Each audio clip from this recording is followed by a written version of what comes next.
Oh, fuck. All right, so Always been a dream of mine. Yeah, this is pretty much what we did the entire podcast for. We're here with Mark Passio. Mark, thanks for having us. Absolutely, guys. Thank you for inviting me. Hey, yeah, I mean, you're probably one of the main reasons that I got into this kind of stuff. It definitely saved me from all the latest psyops. Awesome. You know, possibly saved my life. Never know. Yeah. I appreciate that. So where do you want to start off? Well, I just was wondering if you could, I love your Wizard of Oz presentation. Cool. And I think that there's a thing, I don't know, you could tell me, the Satanists have to kind of tell you what they're up to, or they kind of let you in on the joke in a way. But back in the turn of the century when Wizard of Oz was super popular and everything, in your presentation you talk about how it's sort of like the old world order of the religion was dying off and the new world order was coming in. And this is kind of them like showing that there's like hope for humanity or something like that. But I mean, this stuff fascinates me. And lately, you've been on the fucking money with the psyops, though. Thank you. Yeah, I mean, I think there is an occult belief. Some people have referred to this as revelation of the method, whereby dark occultists sort of have to inform according to their own laws, their twisted, sick belief systems that might be considered laws to them. They have to tell people what they're doing to them because they believe that not saying no is tacitly saying yes. So they think if you don't speak the lost word, the word of all power, the word that reclaims all individual power and sovereignty, which is the word no.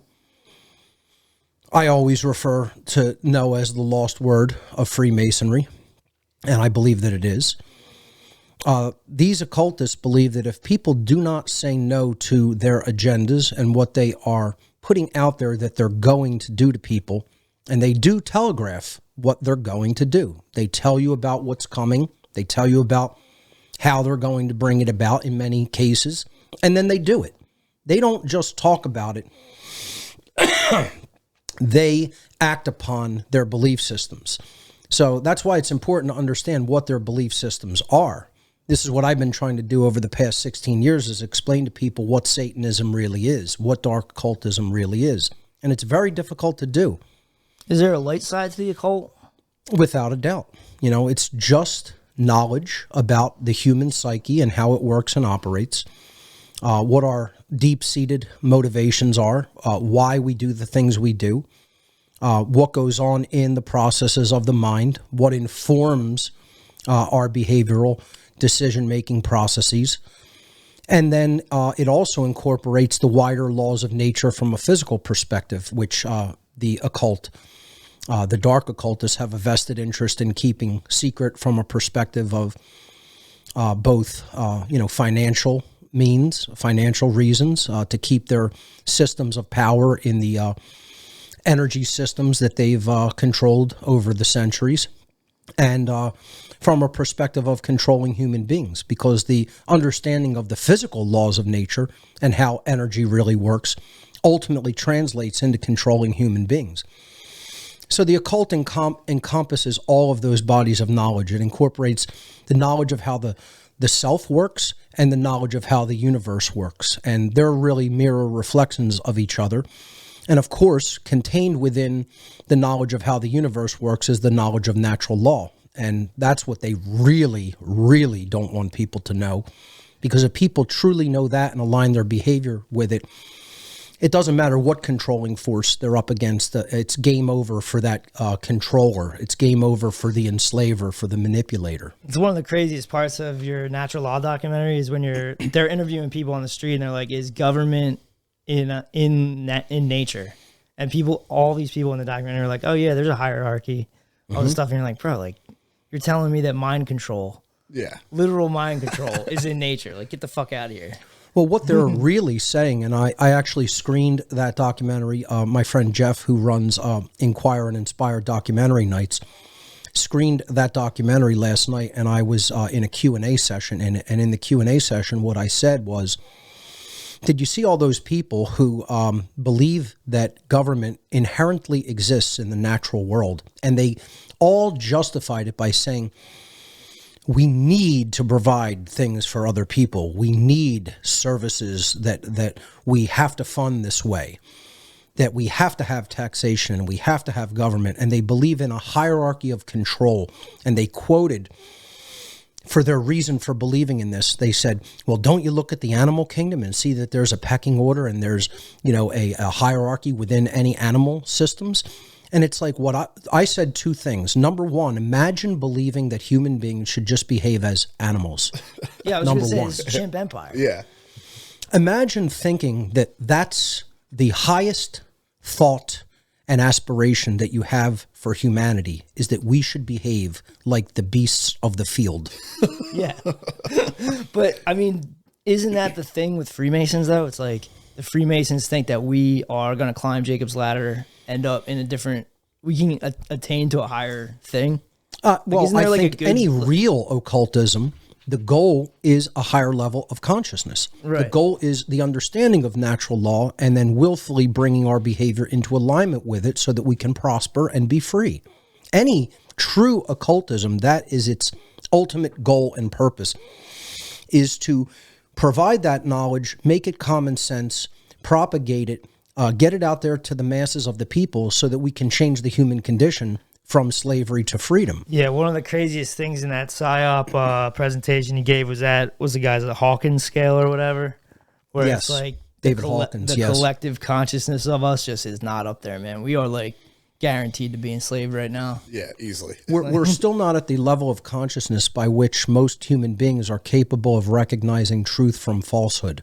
We are still in the consciousness of illusion, where we're easily deceived, where we're easily misled, we're easily manipulated into believing in things that are not true, and we have not developed the tool set, the internal tool set, for us to actually be able to methodologically recognize truth. We don't have that process in hand, unfortunately. It's But in you the get occult you maxims. get a vibration of it, though. You get a feeling of it. Some people have a slight intuition regarding it and can tell that there's something wrong. But we still don't have in the occult world the maxim of truly learning how to think. As I talk about in my work. That's why the scarecrow needs a brain, dude. That's right. That's right. Yep. The first maximum in the occult, the first dictate, if you will, is stop lying to yourself. Stop telling yourself things that aren't true, because the more you believe your own lies and BS that you tell yourself, then the more you're open to other people's manipulation, the more you're willing to lie to them and perpetuate deception.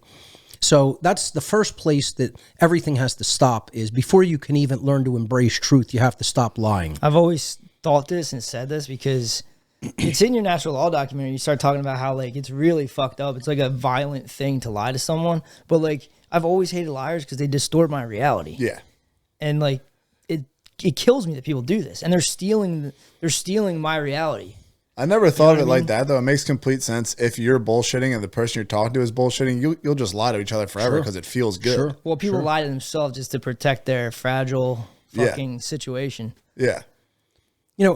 Briefly going back to, what is a lie, we're talking about the people on the interviews and the person on the street interviews in my natural law documentary, and the lies that they use to justify what they believe. It's unbelievable. This is what I was talking about last night at the Q&A session.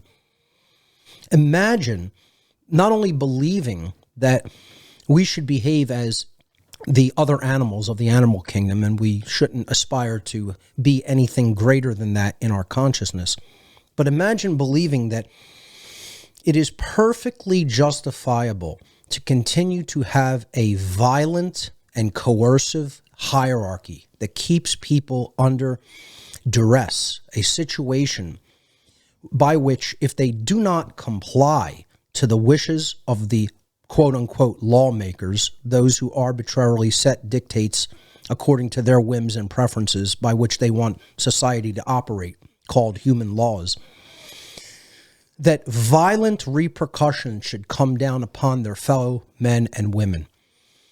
This is what anybody who believes that government is morally legitimate and should continue to exist actually believes in.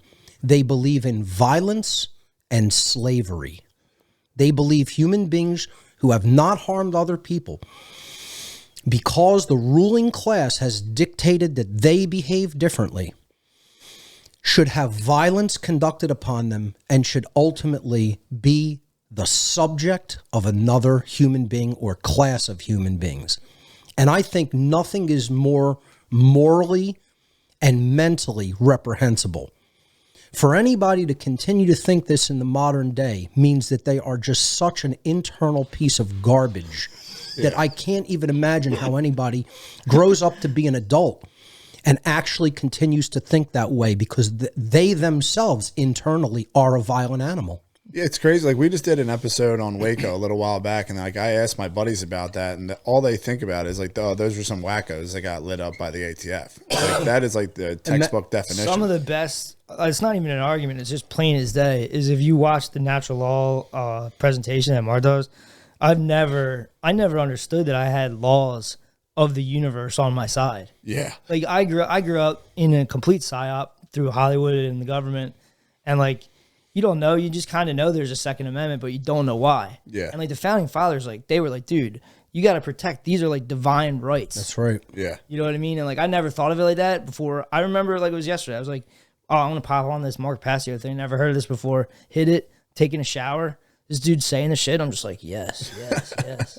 It is like, especially with like the right to carry guns and stuff like that. The minute government comes in there, like even with the stuff they're saying with like maybe you should have like a psych eval or something, the minute one of those things gets let go, everything's out the window. They're just going to keep taking it from That's you. what infringements are. Infringements are minor incursions that keep building and building and building. And that's why we have to be vigilant and not let that occur. Unfortunately, that involves the true moral education of human beings, and that's why we're losing our rights. The ignorant have their rights stripped from them. One of the main things I talk about in the natural law documentary is, and what we did is we went out on the street, we interviewed many, many people and asked them, could they define a right? Could you define a human right? This should be common sense knowledge. This should be easy to do. This should be something that is known by just about every human being walking this planet. And in every time we ever did this social experiment, we have never yet gotten a correct answer. Not one single solitary human being in the many times that we've conducted this social experiment, and it doesn't matter what area, what city, what geographic region, what demographic, zero. There's no factor that plays into it in any way. Age, race, sex, you name it. Not one person that we've ever asked that question to has ever answered it correctly. But the knowledge is there. The occult, the people that have all this hidden knowledge, them keeping it from us is kind of messed up. Yeah, but are they really? Well, I mean, yeah, sure. But are they just dissuading us from looking into it and saying, oh, there's nothing to that? Or they're giving us nonsense religion? They give us distractions and religions and all that other stuff, yeah. Do you know how many religious people I have told what you ultimately need to know is the knowledge of the occult? And they insist, no, I do not. They freak out. And you know what? I'm like indoctrinated from this from like, because I grew up Catholic. Oh, he went to Catholic school. Yeah, like I watched a Discovery Channel like exorcism thing, and I was fucked up like until yesterday about it. It destroyed my entire existence. Well, think about the genius strategy. From their perspective, the strategy is brilliant, right? So, They're masters of human psychology, dude. Yeah. They want people to be afraid of the very knowledge that could liberate them. Think about how much that's genius from a perspective of evil. Well, this is what I was trying to say. Like, if you're telling me that the Wizard of Oz is an allegory for basically like an awakening Absolutely. of this, and you go through the Scarecrow needs a brain, the Lion needs courage, the Tin Man needs a heart, like all this stuff, like, and then it's all there in the tarot cards, and like this is their world that they're presenting to you, and we all got it when we were like little kids. That allegory, You know what I mean? though, is a very powerful, positive occult. It's a positive allegory. one, yeah. L. Frank Baum is not one of the bad guys. This is a guy who understood the knowledge of the occult and realized how ignorant people were, but also realized that this knowledge is what we require. We need an occult revival, as I've said many, many times. And an occult revival was in the works during that time period. It was kind of like beginning to trail off and get lost, actually. But people in the late 1800s, early 1900s really did attempt what I would consider to be an occult revival of this knowledge. And then it really, really trailed off, beginning really with World War I. And then obviously in World War II, it really, really got decimated. Me and my buddy were talking about the occult because he's really into like Paul McCartney's dead, Paul is dead stuff, and like we were talking about like That's a fun conspiracy. it's a great one, and he's taking it really deep. Like I want to get him on the podcast. He's talking about like this book, The Golden Bow, and like I'm reading this other book on the occult, and he's basically saying like they had it locked in. It was kind of like in the Middle Ages, right around there, like everyone, they had got it so that everyone just knew Jesus was the Son of God. Like there was no questioning it. Yeah. So like coming into like Madame Blavatsky and like all that stuff, they were like making moves. Like people were waking up to this stuff. Yeah. And I just want to know like what we could have been if we never even got psyoped back then. Mm-hmm. You know what I mean? Higher beings. We might be like 1,000 years behind. Easily, dude. What religion has done is nothing short of colossal, as far as the degradation of human consciousness. And it's really a very ignorant child's perspective of reality, unfortunately. Child's and people mentation, like that don't see it like that. It's the Dunning-Kruger effect. The very, very, very ignorant don't even understand their ignorance. They don't understand how ignorant of things they are. They just believe that's normal because they can only see it from that low level of consciousness. Well, if there's anything the pandemic did for me was I watched a lot of people that I know that they're smart. They're smart in the world. They're considered way smarter than me, and they are gone. They, for some reason, there's aspects of this stuff that they can't let in their head, and they live in denial of what's going on. And it's because they don't have holistic intelligence operating. They have a modicum of a form of intellect operating, but they don't have what I refer to as holistic intelligence. They're not really street smart to how things truly work. Part of them is a very, very, very naive baby. And they don't want to grow up out of that state of consciousness because growing out of it implicitly implies distinct personal responsibility that falls down upon your shoulders to continue to elevate your consciousness and also to educate your fellow human being so that you help them rise in consciousness. It is crazy when you start to think that, like, when you start to look into this stuff, the farther you get down the road, you're like, oh, I have to do this. Mm-hmm. Yeah. And then you're like, because I get really attracted to, and this is embarrassing for me, but, the white hats are going to save us, all this stuff. It's, yo, man, that's a child's mentation. They're not coming. Yeah. You got to save yourself and save everybody around you. It's a tough one to resist for many people because they really, really want to feel that someone else has their best interests at heart. And one of the things that I say is the fastest way to become hated and even possibly killed is to tell people that their life is fully their own personal responsibility and that no one else has their vested interests in mind and that they have to work to improve the world for themselves and for future human beings. They don't want to hear that. They want to believe that job falls to someone else. It doesn't fall to anyone else. It's always our responsibility. They just want parents.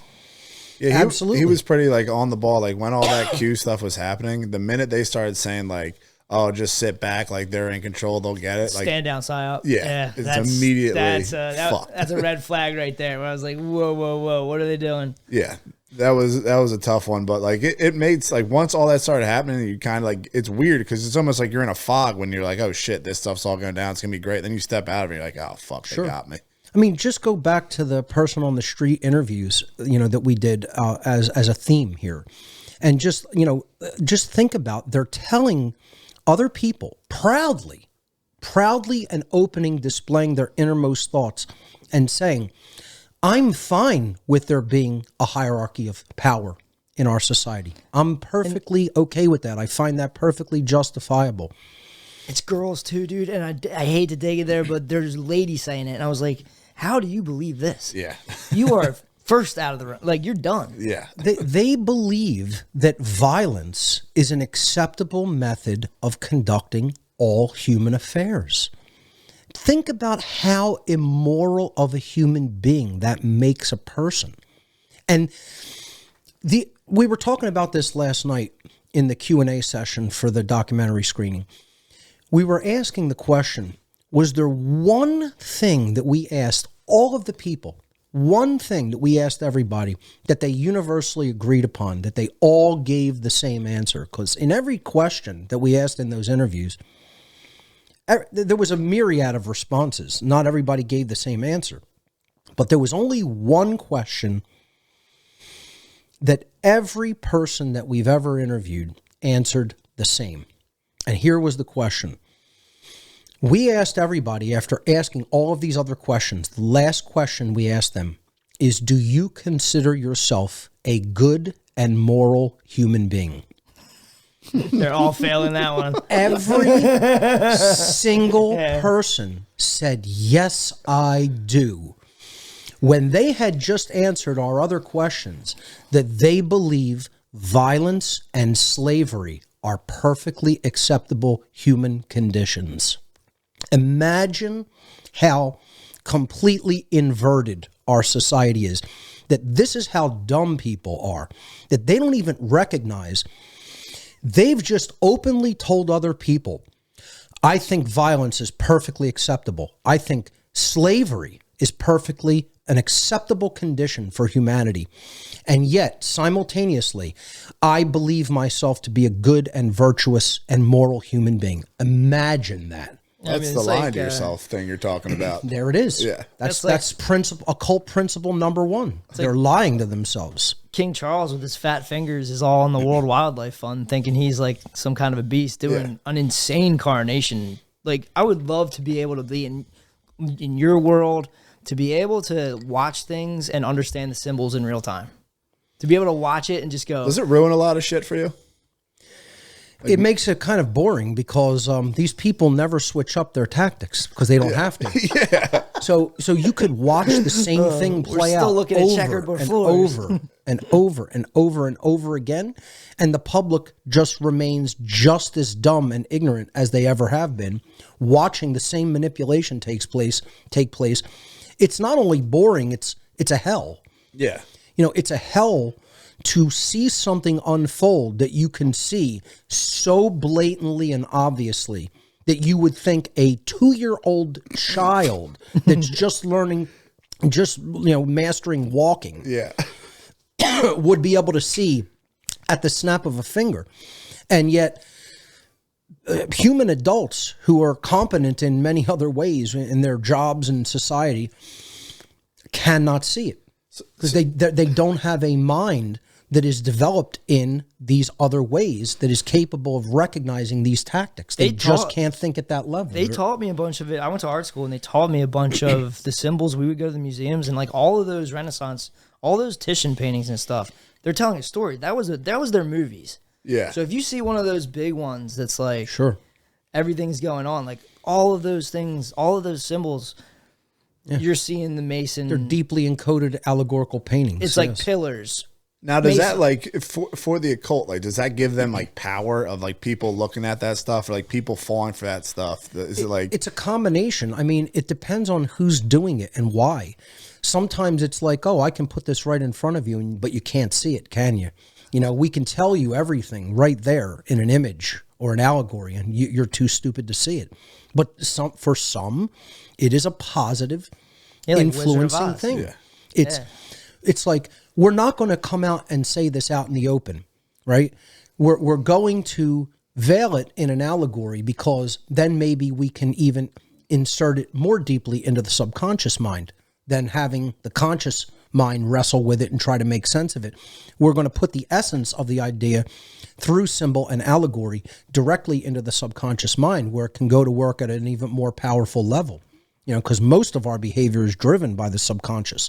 The goal of the occult world, the goal of occult teachings and all spiritual teachings, really, if they're true and unadulterated, is to actually bring the information that's encoded at the level of the subconscious up to the conscious mind to be fully recognized and fully understood at a conscious level. That's when real power develops in the individual. When you no longer have to rely on subconscious encoding and decoding of allegory, symbol, moral teachings, etc. You've grown up out of that level of parable and allegory. And now you can fully integrate it at a conscious level. That would be so cool. That's when a person becomes a philosopher. You know, that's true philosophy, where you're really explaining these ideas out in the open, clarifying them, making them clear for others, helping other people to also attain that level of understanding. How did you find the light? Yeah, that's what I was about to ask. Like, when did this start for you? I delved into positive occultism after getting involved in dark occultism. And again, I've told this story on my podcast many times, and in Demystifying the Occult Part 2, I tell about my involvement in the world of Satanism and the dark occult. Most people would think, if you sort of saw all the evil that's taking place at that level of that type of occultism, and again, I wasn't at a high level of the world of the dark occult. By my own admission, I tell people I was at the Boy Scout level of this. Mm-hmm. You know, it goes so further and deeper than the level I was involved in, but my personal level of involvement was enough to really grab me by the throat, shake the shit out of me, and scare me into recognizing these people have really, really, really bad intentions for humanity, and they are capable of carrying them out. And that's when I decided to become a whistleblower. But before I even became a whistleblower, I vetted everything and really deeply looked even much, much deeper into the realm of the occult. After attending rituals in my tri-state area that were full of Satanists, you know, it was a, satanic ritual home. Are these in like houses or like in houses? Oh, okay. This would be a typical place, something like this. All right, show with that. Obviously, we're white occultists around here. Come on, that. a little bit more elaborate, a little bit bigger and more elaborate. I mean, go and look at houses like on Route 23 here. And Okay. Gladwin, shit like that. Oh yeah, I got you. And Lower Merion, Upper Merion. I mean, just amazing structures. I've painted at some places. I house painter. I've painted some places that are very weird. I've seen some occult things in very high political houses. Check out Rose Valley, Pennsylvania, places like that. I mean, you'll see the affluence, and it would just be like something like this, where people gather in a basement, in a furnished basement, and they conduct the ritual, and then they would just split up and have conversations and food, etc. It was like a party where a ritual was conducted at it. Well, you saw this, and thank God you got a little. You did not like this. Well, no. At first, I didn't even understand what was really going on. I looked at the occult from a perspective of this is knowledge to be used by the individual to enhance their own living circumstances. Sweet. So, for a selfish, egotistical perspective from the point of view of the individual only. When I started attending rituals where all of the power brokers of the surrounding society in every institutional walk of life were attending the satanic rituals that I was attending and participating in them, I realized, look, this is something way bigger than I thought it was. And these people are all working together. They're not here just for individual learning and enhancing their own individual lives. Yeah, no service to others going on. Yeah. Oh, none. But not only is it service to self, it's service to a group agenda. I realized that this was a very cohesive, tight-knit, worldwide hierarchical network of occultists that are working together. Every institutional walk of life there were people at high-level positions of power showing up and participating in the religion of Satanism. Police, military, bankers, politicians, judges, lawyers, principals of schools, people involved in education, people involved in music, entertainment, you name it. Every institutional walk of life. So it's not bullshit when people are saying like Satanists run the world. That's exactly who's also running too things. like the tenets of Satanism or whatever. They They line up with like they politicians. don't sound that messed up. Yeah. It's not just Satanists running the world. It's Satanism as a religion is the De religion facto of Satanism, dude. almost all human beings. Yeah. Satanism's tenets are, the first tenet is absolute selfishness and service to the self only. That's most people's mentality. Yeah. They're not interested in doing anything for everybody else. So as soon as they wake up, their whole mentality from the minute they wake up till the minute they go to sleep at night go, is what me, do I me, get out of me. it? That's it. Yeah. What am I going to do for me? Me. I need this. I need that. There's no thought to, today I'm going to do my best to put out information to help educate other people morally. They're not pulling over the side of the road for a flat tire. You know, I mean, just think about from that perspective. How many people do you know who make other people's education truly their life's work? But I'm not even talking about like teaching them math or science. I'm talking about teaching people morality, teaching them true spirituality so that they grow in consciousness. Hardly anybody ever even considers that, let alone even speaks it aloud, let alone is doing it. Yeah. So this is what I'm talking about when I say that Satanism is the religion of our society. You know, enshrined selfishness is what Satanism is. It's elevating the self to godhood, you know, putting the self in the position of apotheosis or elevation to godhood. And it means like you consider the self to be God. That's what you serve. You're not serving truth. You're not serving goodness. You're not serving creation. You're not, serving the force of natural law operating in the universe. You're just serving the ego. What did they throw you like to teach you to get you going? What is the I really read and deeply incorporated into my mindset back then Anton LaVey's writings, the Satanic Bible, the Satanic Rituals, the Devil's Notebook, books like that. I have a friend that he's into Aleister Crowley. He says the writings are good. Yeah. But it spooks me. I can't quite like that Boleskine it's house shit. It's a very tough one because Crowley could be considered the epitome of occultism. I've done shows on Crowley and his work. I've done shows on Thelema. And I also consider the writings extremely valuable. The writings in Thelemic philosophy are incredibly powerful and enlightening. The problem is with Crowley himself. Yeah, he was a weirdo. So this is where you have to have the judgment. You have to have the discernment to separate the man from the writings. And Thelemic writings and Crowley are not the same thing. And it's very difficult for people to understand that. Let's say I totally lost my way, became a total thief and robber, started breaking into homes and taking what I want.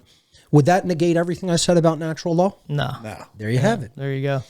If I became a scumbag criminal at some point in the future, for whatever reasons I justified it, yeah, that would change zero that I've ever said about natural law and the truth regarding it. Yeah. I was on the subway and EJ had his big jacket on. I was like, yo, what book is that? He just walking around with a book in his pocket and he lifted it up. And it was like something like the Book of Law or something. I can't remember what it was called. But I was like, yeah, that's spooky me. Put it away, please. Yeah, the Book of the Law, Liber al Legis. Yeah, it's a good one. Yeah. But again, I try not to start with Crowley because most people do not have a frame of reference in occult philosophy to even comprehend what you're saying regarding that.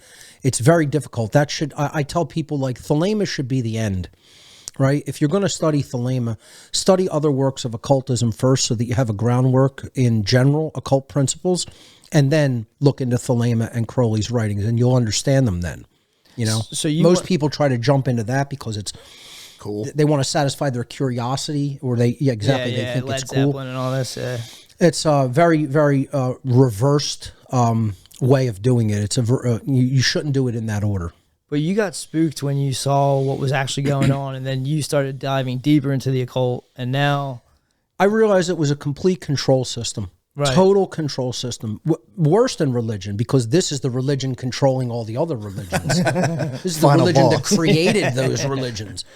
I'm trying to tell people who believe in Christianity, like from a churchianity point of view, look, there's a difference between esoteric Christianity from a true perspective regarding the golden rule, which is natural law, versus churchianity. What the church is trying to get people to buy into is complete and utter nonsense from a dogmatic perspective to control their thoughts. That's all it really is. Same thing with every other religion. It has all of its dogma and its trappings as a religion. And then there's a core inner understanding that is the esoteric side regarding morality that gets covered up by all this other gunk and nonsense. And most people can't cut through the BS part of it to see those core truths.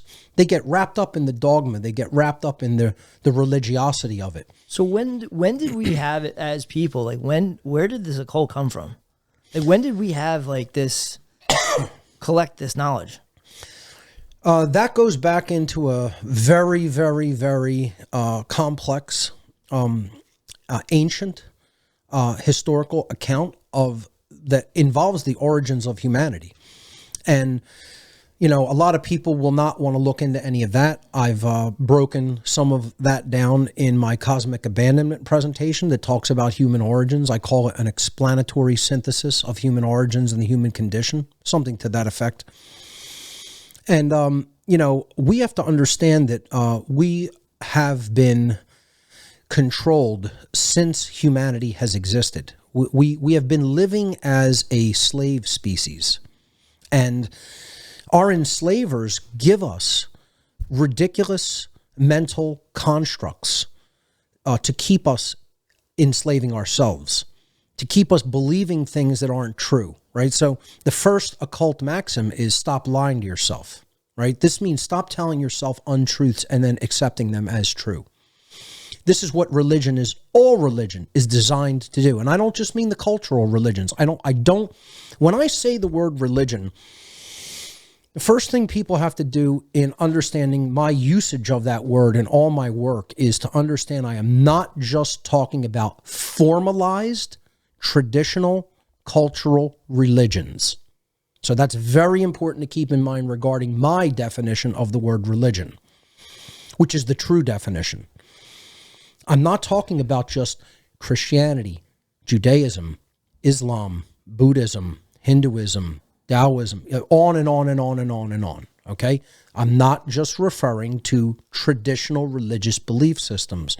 I am talking about anything that is untrue that people rigidly and dogmatically cling to. So government is one of the biggest religions in the world. It's not true. It's not moral. It's not natural. It seems like government's replaced what used to be religion. That is correct. And this is what I explained in my recent presentation that I delivered out in Georgia called Government is Slavery. The old world order was religion and kingship, right? Sometimes combined. Sometimes you would have a priest king. Sometimes you would have a secular king. Sometimes you have a purely religious leader like a caliphate, or some people would even say pharaohs and pharaonic dynasties were like religious leaders, the representation of God on earth.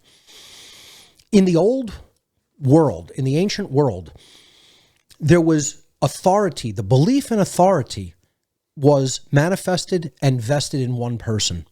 This was the king, the ruler, whatever you want to call it, the sovereign. It's royalty. It's the belief that something about this person makes them better than other people, and therefore they're allowed to command other people. They're allowed to lay down what they consider the law, their dictates, their commands, no matter how arbitrary, no matter how they justify them.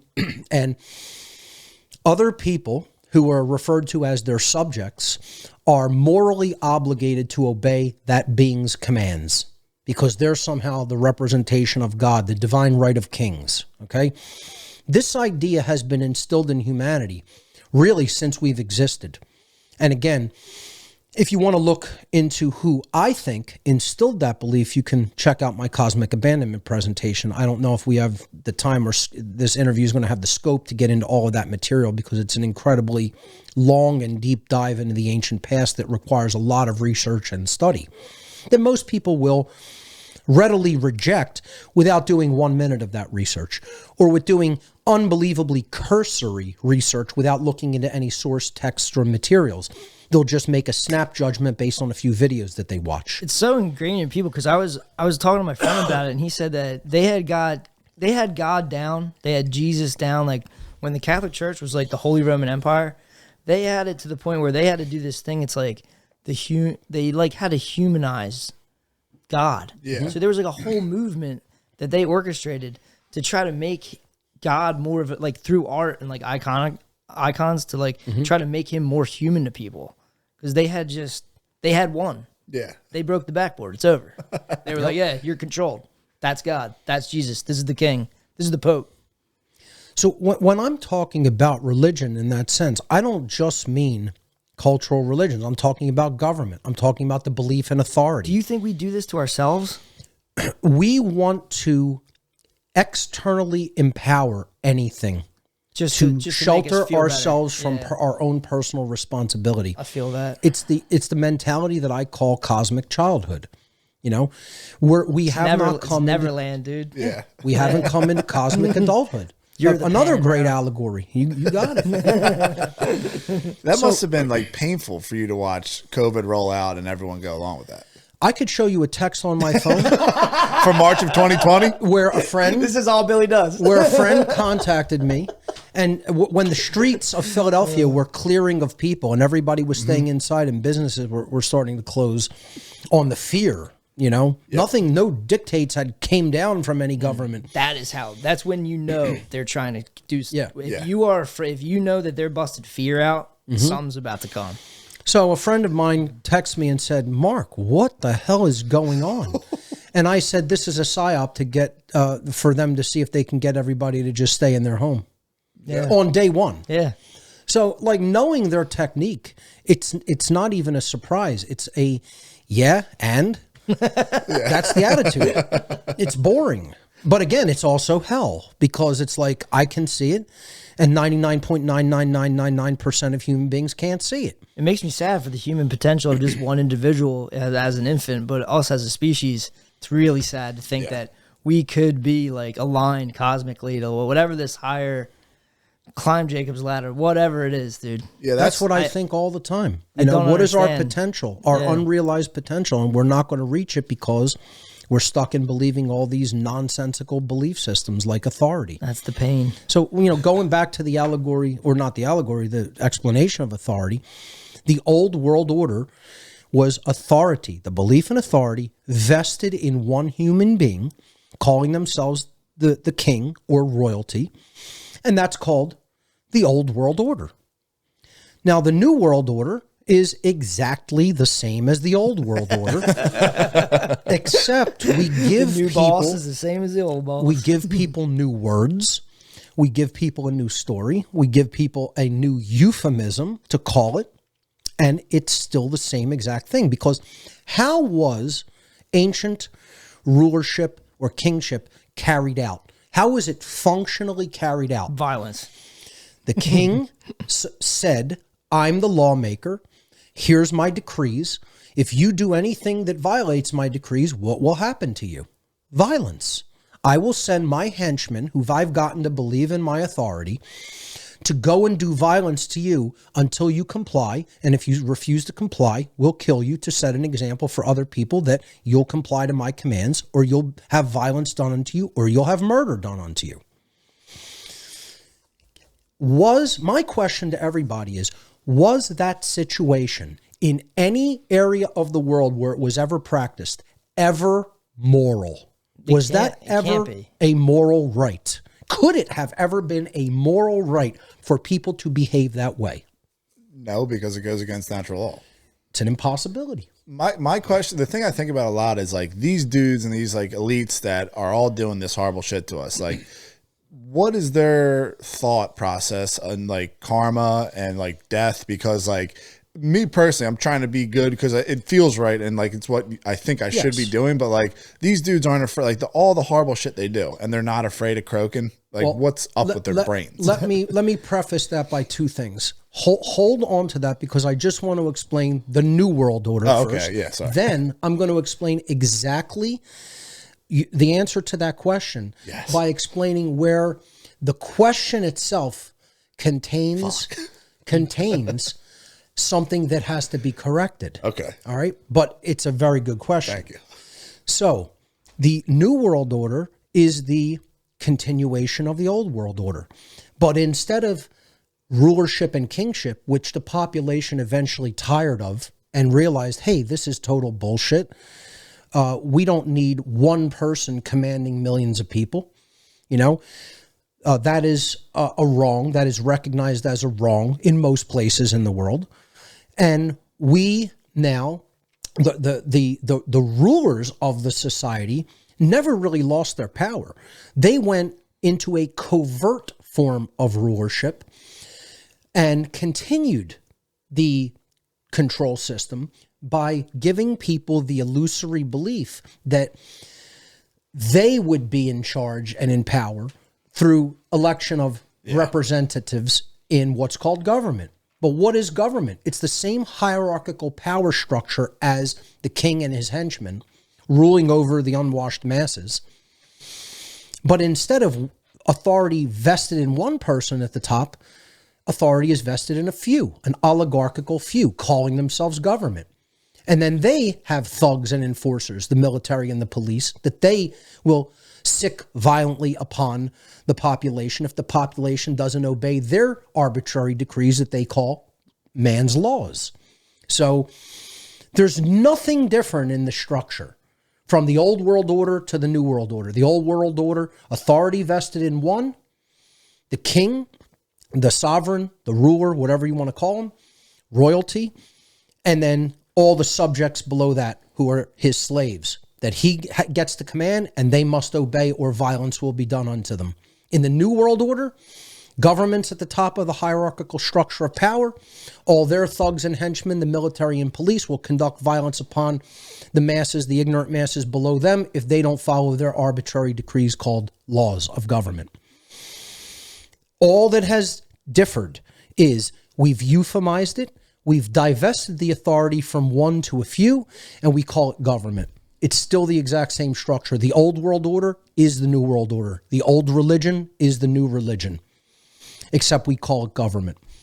And that's mind control. That's you're giving people different words, and you're saying, oh, let's make it a little better. So instead of one ruler, we have a few rulers. Yeah. You know, and they're not really even the rulers. They're controlled by the occultists. Because again, all of the religions are given to us by the occult, by the dark occult.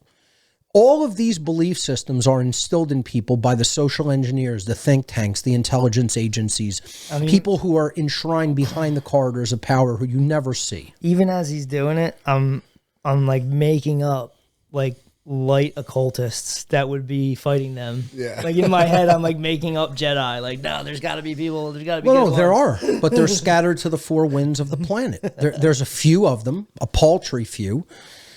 Like, let's just put it this way. How many people do you really know who have exploded this kind of knowledge out onto the world?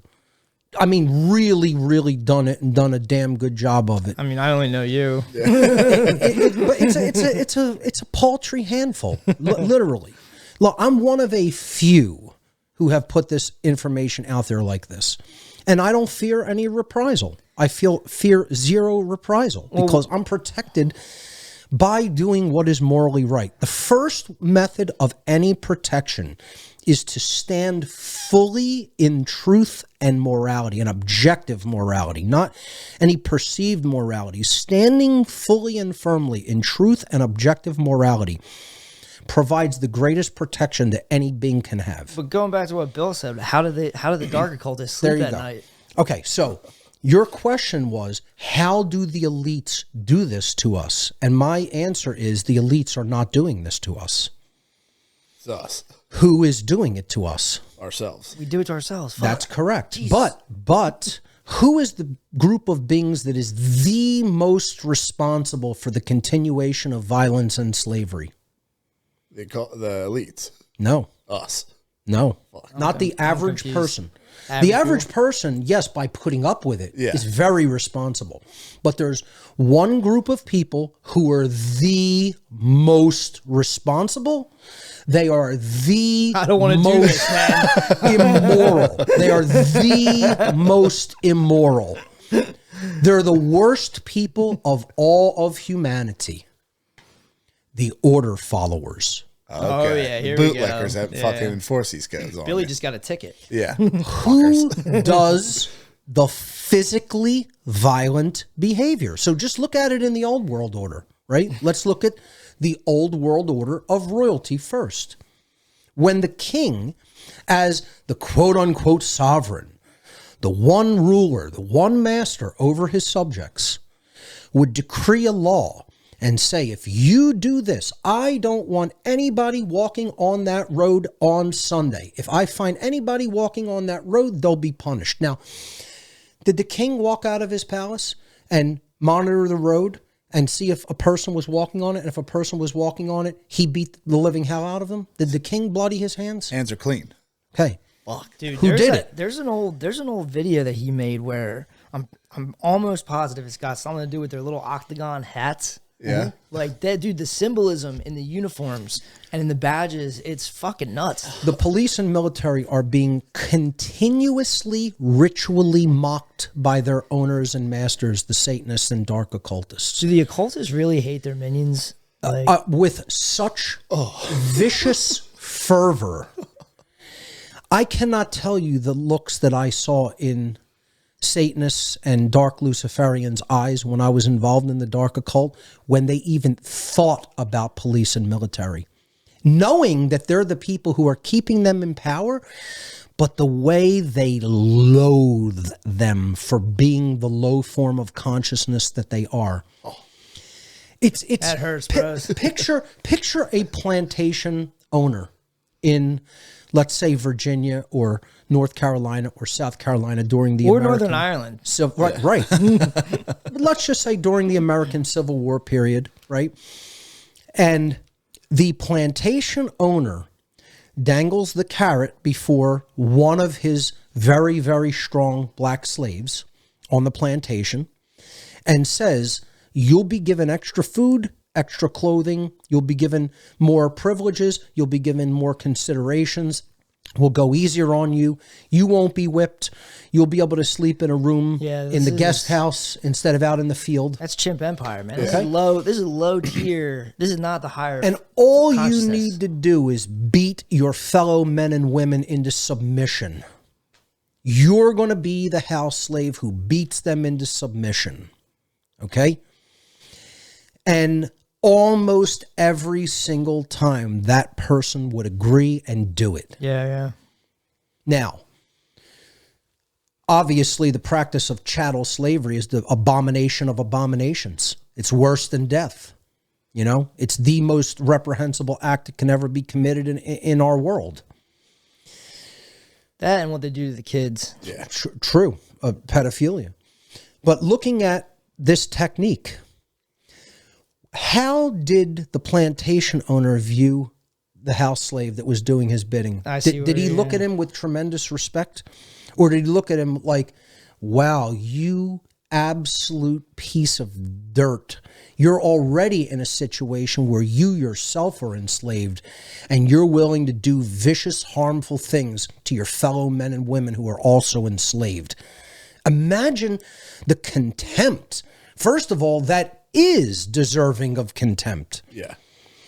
The master's attitude toward that particular slave is the correct one. But for people with lower consciousness, to be able to zoom out that far and see that is alien, you know? Yeah, I know. And so how many of them think this is perfectly an acceptable situation as long as I receive my maximum level of creature comfort? Yeah. This is all people want to live for. What is that mentality called? Satanism. That's the cultural inculcation of the public into the religion of the masters of the world. Getting somebody to say, I don't care what's morally right, all I care about is what I get out of it, is inculcating them into Satanism and the satanic mindset. That's their religion. Slavery was so satanic then. So going back to your question, how do the elites do it to us? They don't. Their order followers accept whatever creature comforts are thrown in front of them to say, do this to your fellow men and women, enact my decrees, enforce my decrees. And they say, yes, sir, yes, ma'am, I'll do that for you. Who brings the resultant harm and violence and coercion and duress into physical manifestation in our world? Do the rulers, do the masters actually do that? Because that king would have to stand on that road and say, I see somebody on my road, now I'm going to take them out. In the Natural Law documentary, they have the one hotel. Remember when the guy was in the hotel hallway on his hands and knees? Oh, and yeah, they yeah. got At the him? beginning, That's rugged, dude. Yep.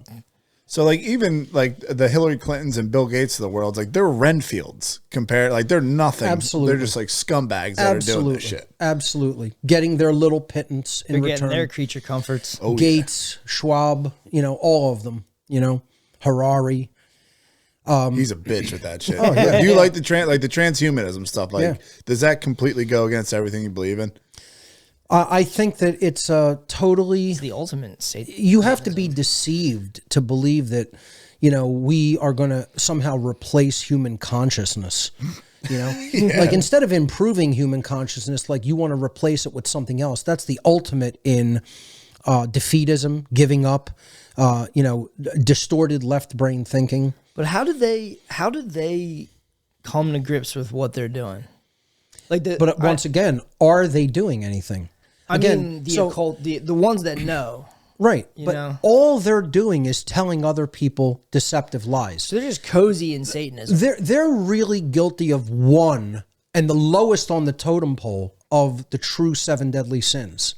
Again, religion's 7 deadly sins are pride, gluttony, sloth, lust, anger, jealousy, and greed. You got other ones? All vices. I have the real ones. Those are the false ones. Oh, no. Pride, gluttony, sloth, lust, anger, jealousy, greed. The false 7 deadly sins. Damn it. Okay. I like. Why are they false? None of them are violent actions done to other people. They are all internal vices. Made by Satanists. Wow, so they're actually like saying all of your wants are bad. Correct. Right. Now, don't get me wrong. I'm not saying live in this way perpetually and just be debauched and debased. Yeah. That's not what I'm saying. Yeah, but it's kind of weird that the king's like all the stuff that you like is bad. Yeah. Is pride a sin in and of itself, right? So some forms of pride can be good.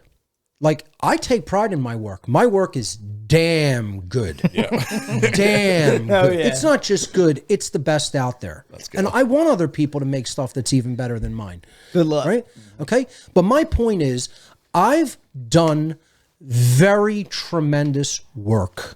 And I'm proud of it. And I should be proud of it because I busted my balls to do it. I worked extremely hard to learn what I learned. And I take very specific individual pride as an individual to make my work the best that it can be, make it the clearest I can make it, and help people to truly edify themselves when it comes to objective morality and natural law. And I think I do a great job at that. Now, that's pride. Not going to lie. Is it counterproductive pride? Counterproductive pride is when someone believes that they're actually far, far, far better than they are. And that means they're not really working to improve their work, right? They just believe, oh, my shit doesn't stink. I'm great. I'm the boss. And, It's like Steven Seagal playing guitar. Yeah. So that's counterproductive pride. If you keep dwelling in that, you truly don't improve. But if you have pride and say, like last night, I hadn't watched my natural law documentary since like maybe a couple weeks after it was made and released, and I watched it again just to look at it and say, okay, this is fully done. That's in the books, and I like what I did, and I can take pride in that work, and it's out there now. This is the first time I've watched it in many months. And I watched it last night during the screening, and I was like, wow. That is probably the most important film that has ever been released in all of humanity. With fresh eyes. And guess what? That's true. That's a true statement. That's not me bragging. Get as offended as you like. Yeah. So it's like I'm looking at the fruit of what was created, and nothing is perfect. I could say, oh, I could have tweaked that. I could have tweaked that. You know, this cut could have been better. That sound level could have been better. I have little minor criticisms because nothing is perfect, right? And you can't expect perfection. There's limitations. Right. Perfection's a construct of the mind that we can attain to, but not really truly reach. But I look at that and I'm like, I'm very proud of that. I should be proud of that because it's great work. And the other people who were involved in the making that film should be proud of that because they did great work. So it's not pride sin. is okay. Yeah. It's not sinful. So this goes back to those people on the street interviews, right? We were talking about, do you know the definition of a right? 0 people got that correct.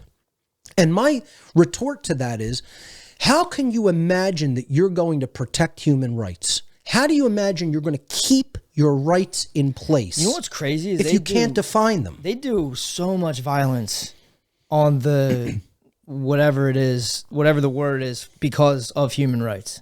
Right. Oh, yeah. You know what I'm in trying the to- name of human in the rights, name of- diplomacy. Yeah, yeah. So people couldn't define it. If you can't define it, how do you expect to protect it and keep it? You got me thinking I can't define it right now. What the Well, this is very important. You gotta This watch is the natural law. extraordinarily Yeah, yeah. important. And I'll give the correct definition. And this is the correct definition. And there's only one definition of what a human right is. There's not a million definitions. It's one thing. A right is an action that does not initiate harm upon another sentient being. That is the exact definition of what a human right is. So you'll notice, pardon me, you'll notice I defined the right in the negative. The definition is given in the negative. A right is an action that does not, negative, does not initiate harm against another sentient being. How many actions can be defined as the initiation of harm? It's not a very, very, very long list. There are variations of harm, but there's only actually 7 types of harm. And if we analyze each one of those types of harm in turn, we can actually see that there's only one harm. Only one form of harm can be conducted by one person or a group upon another person or group of people. One harm. That's it. And it shows you how simple this is to understand. But most people overly complexify it. And it doesn't mean that it's easy to come into harmony with, because we justify all the harm that we do. We justify the harm that others do. We make excuses and justifications for why harm has to remain in place. The initiation of harm has to remain in place. And all of it's lying to ourselves. It's all religion. It's all bullshit constructural beliefs that only exist in a diseased psyche, and a psyche that's wildly out of balance. All right? So to know what actions are not the harm, not the initiation of harm, we have to know the small list of actions that do constitute the initiation of harm upon other beings. And they are the true 7 deadly sins. These are not internal vices. They are behaviors that, if conducted upon another, initiate harm upon that other being. They cause a demonstrable degradation of the other being in some way, shape, or form. And here is what those behaviors are. Now, I've been explaining it like this to people since I've been, giving this breakdown. Listen to the qualitative difference just in the words, okay? The false 7 deadly sins were pride, gluttony, sloth, lust, anger, jealousy, greed. Look at the quality of those words and what they represent. Now, you can listen to those and you can go, yeah, those aren't really great things for us to engage in, right? You would be, as I said, debauched and debased if you just continually dwelled in those modalities of consciousness. That's agreed. Yeah. But they're all vices. They're not direct actions that we do to others that initiate harm. Right. They're vices. Right. Right. Vices are not crimes. They are things we shouldn't aspire to for higher consciousness, but they themselves, in and of themselves, are not harmful actions that we initiate upon others. Okay? So let's take, for example, jealousy. Jealousy is not, if I'm jealous of something that you have, I don't even know it. that does not mean that I've initiated harm upon you. Right. If I then were to take the thing that I was jealous of that you have, now I've conducted an actual, I've initiated a harm upon you that has degraded what you've earned. Okay? That's a violent behavior. Kind of feels like taxes. Right. Exactly. So let's look at the real 7 deadly sins and see how they differ in quality. So the false ones that religion gives to us, that the mind control system called religion gives to us: pride, gluttony, sloth, lust, anger, jealousy, greed. The real 7 deadly sins, the transgressions against natural law, the true initiation of violent and harmful behaviors are, and listen to the difference in quality: murder, assault, rape, theft, trespass, coercion, deception. Deception. Yeah, that's a fucking nasty one. So, listen to the difference in quality. These are all direct violations of other people's rights to remain unharmed. All those words kind of give you a feeling. It's like a punch. Yeah. Compared to pride, gluttony, sloth, lust, anger, jealousy, greed. Don't eat McDonald's. Right. Doesn't even rate. Yeah. Right. So, what do the true 7 deadly sins all have in common? Aggression. True. It's the initiation Violence. of aggression and violence, but more so if we really compare them, right? So define each one, right? So tell me what murder is. Taking someone's life. There you go. Now, hold that definition in mind. What is assault? I don't know how to do Causing assault. harm to someone in a Yes. violent fashion. Physically? Yeah. Does that take something from them? Safety, I guess. I don't know. Their safety, their well-being, Yeah. their bodily well-being is taken. Yeah. Right? Rape. Yeah, that's stealing sex. Yeah. Right. You're stealing someone's bodily autonomy by forcing them to have sex. You're taking their free will of sexual association from them, right? Simple theft is taking someone's physical property, right? Trespass is taking the security of another person's living space from them, right? Coercion is taking someone's free will by putting them in the condition of duress, the implied threat of physical violence if they don't comply. So you're taking their free will.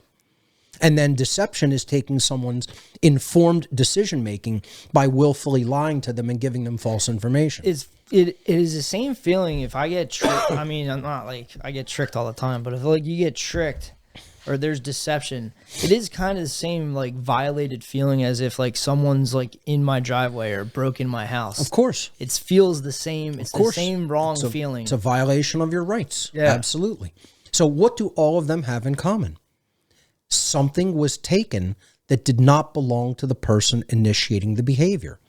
Every form of wrongdoing under natural law transgressions against natural law, is a form of theft. Every single one is a form of theft. There's only one wrongdoing: stealing. Every wrongdoing can be boiled down to a form of taking something that doesn't belong to you. Every true right is a property right. I mean, not to like keep harping on Wizard of Oz, but in the beginning of it, dude, the chick comes in with a paper from the government saying, "I have to take your dog." There you go. And fucking Dorothy flips out. And you know what like, that represents? The soul. And then She's trying to take the soul because the dog represents the soul of the being that's guiding them on the path to truth. And her Annie M's just like, well, we can't go against the law. And that's like the beginning of the movie. Yep. That I watched it. I watched the whole thing last night. That's would that be considered far out back then for like the 30s, like that movie? I would say it was cutting edge, certainly, because it became a total cult classic in that time period, and rightly so. It's one of the best movies ever made. For people who are younger, who haven't seen it, I mean, they really should watch it and really ponder it deeply and the concepts in it, because this is a theosophical allegory. The concepts in it are definitely derived from theosophy. Baum himself was a theosophist, and he incorporated all of those occult ideas into it. Namely, that each one of the characters represents an aspect of human consciousness. So Dorothy is the individual that has to learn the truth about what's going on regarding power and government and control structures. Religion. Religion is, the two witches, the wicked witches. They represent the old world order, and the wizard represents the new world order, of government. And, human consciousness is represented by the main characters that Dorothy encounters on the yellow brick road, the road to truth, the road to the development of the soul. The things, again, that I mentioned earlier that we need intelligence, we need care, and we need willpower to act, courage.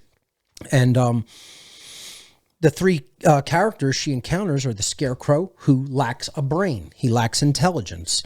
So this is Baum in the allegory telling people this is the very first thing we have to develop. We have to develop, a mind. We have to work to understand how to think and not be fooled, not be a brainless person. So that's the Scarecrow. And then the Tin Man represents, the Tin Woodsman represents care. He wants a heart.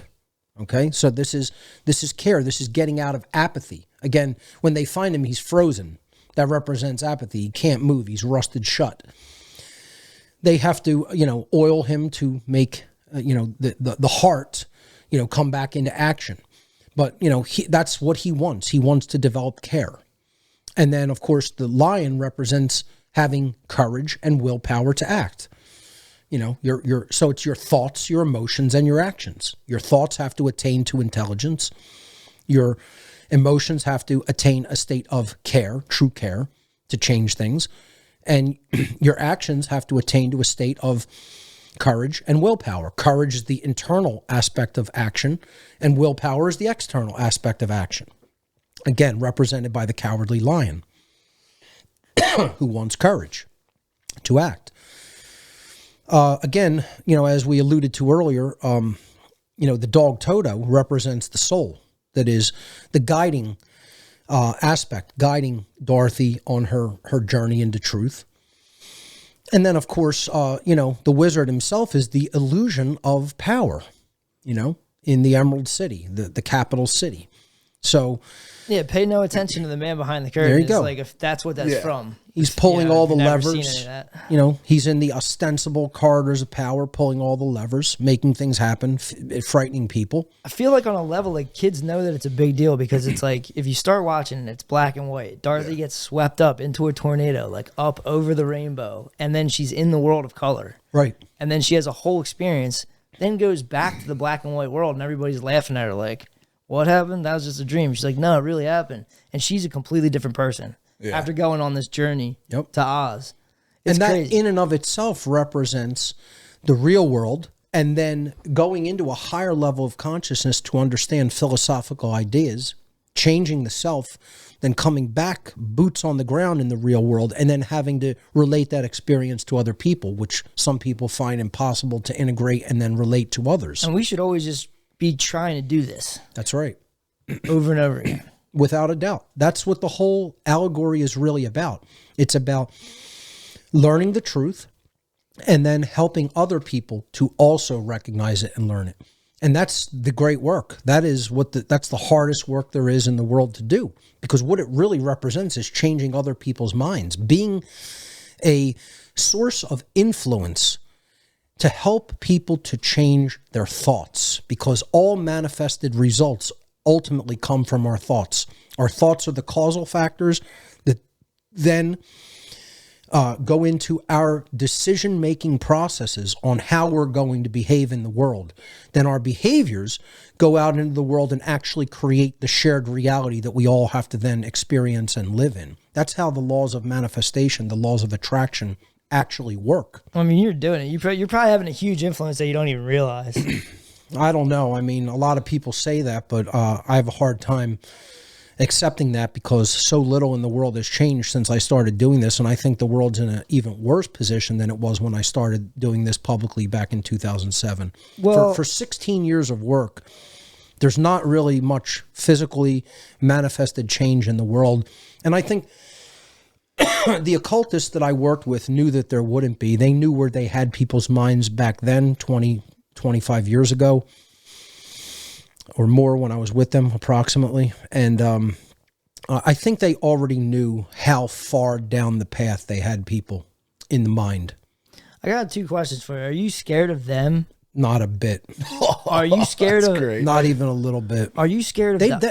I don't register to them. You got to understand. I am a 0. I'm I'm a negative to them. I'm not only am I like on a 10 on their radar, I'm a -1. Okay. They do not care about anything I'm doing because they know people don't really understand anything that I'm doing. People not only don't understand the philosophy I'm putting out there, they have no idea what it is to do this type of work. 0. You know, again, I've told the story. I have people come and look at my operation and see what it actually is that I wake up every single day and do physically in my home. And I can tell they want to run. they want to get the fuck away as fast as possible in the other direction. They're like, this is what you do on a day-to-day basis? Get the fuck out of here. I'm serious. I can understand like why like on like a lot of your streams and stuff like that, like you get pissed off because like you did this much work and people are still like following COVID lockdowns and stuff. Like I would be going fucking crazy. Yeah, it's not been good. It's been rough. Again, I try to maintain somewhat of a balanced attitude regarding it, but even for a person who understands what I understand, it's very difficult. It's very difficult not to get insanely mad, insanely angry. I try to temper my anger to use it to fuel my actions of what I'm going to do next. You know, that I look at it as fuel for that. Yeah. You know, and that's like how I have divine to. Masculine. Yeah, exactly. I have to do that because then it will become imbalanced, and I don't really want, because then it'll hurt your health. It'll hurt your work. I don't want it to do that, so I try to keep it somewhat tempered. But yeah, I have to vent it sometimes because of exactly how much ignorance still surrounds us. Are you afraid of dying? Not a bit. You know, How did you get I mean, that? I want to live as much as anybody does. You know, but I don't fear physical death. Fear physical death. No, because it doesn't matter, regardless whether you fear that or not, it's going to occur. So it's sort of illogical to just live your life in fear of that. But, you know, as I say, the fear of death is the beginning of slavery. You know, when every justification that people give for the continuation of government and the continuation of human slavery is fear-based. But how would this be done? That's fear. Soon as somebody says, but I don't understand how this or that, or how we would do this, the first response to that should be, you're in a consciousness of fear. That very response is fear-based. You should create like a consciousness school where you grow up just with this stuff. Yeah. See what happens. Just as an experiment. What the whole operation called What on Earth is Happening is. See, the thing is, we don't need physical brick and mortar structures. Yeah. We have the medium of making that school a worldwide present educational outreach effort in every home. The internet is that vehicle. Spreading the information digitally is that process and the vehicle for it. And this is what I've been trying to get people to understand. The only solution to human slavery is a spiritual solution, and it lies in understanding objective morality and natural law and teaching it to other people. there is a technological component to that. It doesn't mean technology is the solution. I tell people there's no political solution to human slavery. There's no financial solution to human slavery. There is only a spiritual solution to human slavery. The spiritual solution is proper moral education. There's not even a technological solution to human slavery, but the solution in moral education has a tech component to it, meaning in order to educate the masses widely and freely, you have to learn the educational vehicle for expression called digital media. And you have to understand the ultimate, vehicle for expressing that is the internet. That's the technical component, but the solution is not technology. The solution is spirituality. The solution is philosophy. The solution is proper understanding of morality from a true perspective, not a religious perspective. Right. When people hear me talk about morality and natural law, they think somehow this is a religion. This is the polar opposite of religion. This is the ultimate spiritual science.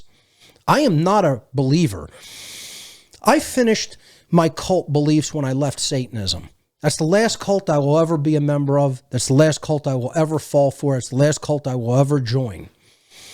I am not only not trying to start a religious belief or tradition or cult, I am trying to explain to people exactly how to protect themselves against the techniques of cults.